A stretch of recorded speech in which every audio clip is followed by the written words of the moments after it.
It really started with standard filtering. Before then, we just lived in an environment of blacklist and whitelist, so quite rudimentary really. And Smoothwall was our first step into something that was a bit more dynamic. It allowed us to have categories of things, different types of categories for students that we could either switch on and switch off, as well as having some of the traditional block and allow lists.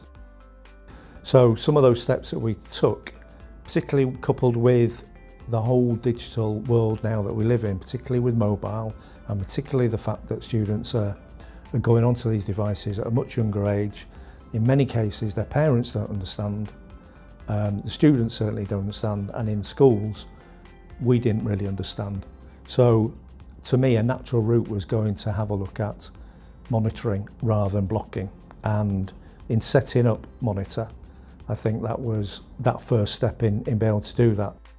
By enabling us to set up and monitor them rather than block them, we were allowed an insight into their world, which in many cases is very revealing.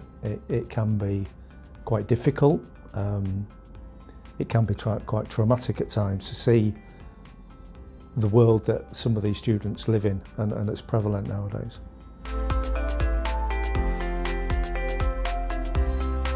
I think having Monitor enabled now, two big things it achieves. One is, because I'm really the sole IT resource, it's taken off me the burden to have to go away, have to really look at a student's history, have a look at a time log, and really all I could provide at that time was a snapshot of the URLs that they visited.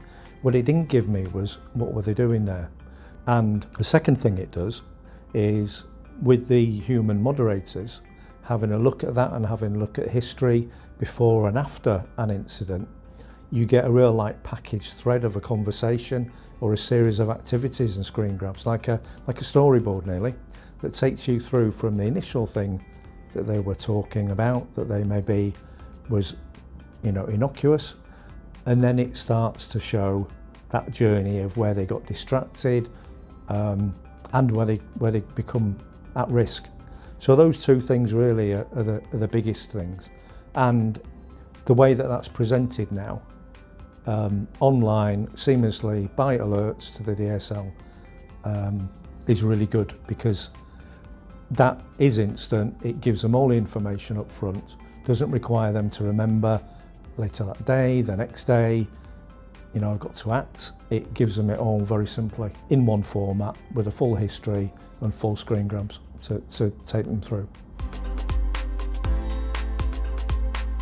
What I really like about Smoothwall is I used to see them, as a vendor, a supplier, a provider, and I now see them as a partner in terms of the whole digital safety and well-being of our students.